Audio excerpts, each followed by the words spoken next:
Tell me in a sentence who you are.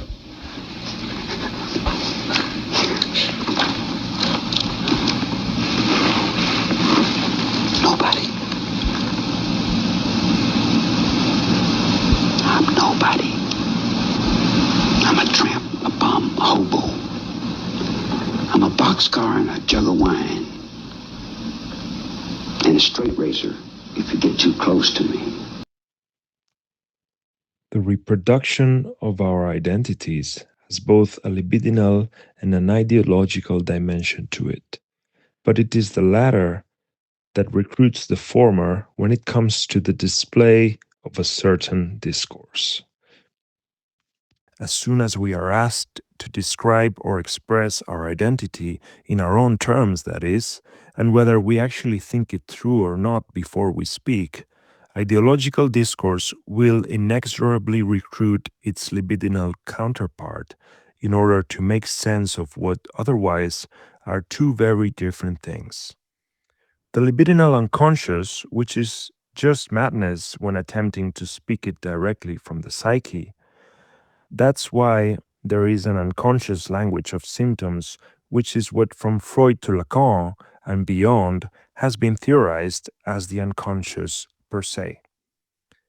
Speaking directly from this psyche is something one usually does not dwell upon for more than a second, unless one is crazy or dreaming perhaps.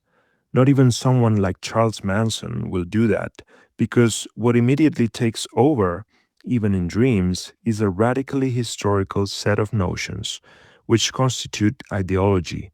And what is unconscious about it is the fact that we don't need to really think it through in order for it to become our spontaneous language. In our case, it's the language of the free subject, which is what Manson's brilliant answer turns to after his crazy gestures representing the raw libidinal mess. Whether the ideological unconscious manifests itself through the notions of the underground or those of high culture, it doesn't matter. Perhaps this is what's truly disturbing about Manson's performance in this clip. Not his chilling response, "I am nobody," but the fact that he knows what you and I know about authenticity. That is, the language of all those commonplaces that saturate today's ideological production. From the accursed condition of true poetry, art, or aesthetic morals, the problem of being in language, the filthy depths of the self, the slippery nature of desire and meaning, etc. And the fact that yet we are no one outside all of those meanings, at least nothing we can readily phrase coherently. The fact that nonetheless Manson also comes across as a free subject when he should be renouncing this quality of his existence in exchange for that of an abject, heartless murderer. The fact that his negativity not so much blames his actions on society, but the fact that there is something unacknowledged that he's tapping into. The void, which is the self without all of those radically historical notions that set the stage for legitimate intersubjective exploitation. Let me explain. Capitalism is a mode of production, and that's why it's also a mode of individuation that precisely needs to produce intersubjective social relations in order for the system to function. There could not be capitalism without individuals who see themselves subjectively free to relate to other free subjects in order to move up and down the social ladder at will.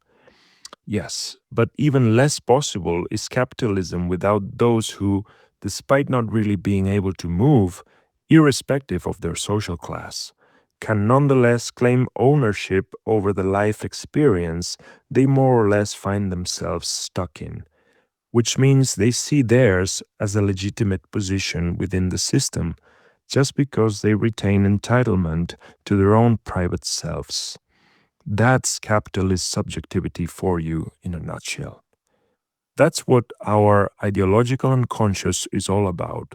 Whether you use subjectivity to be a great artist, or you put it aside to engage in objective inquiry about the real world through any of the sciences, from anthropology to chemistry, or I don't know, badminton.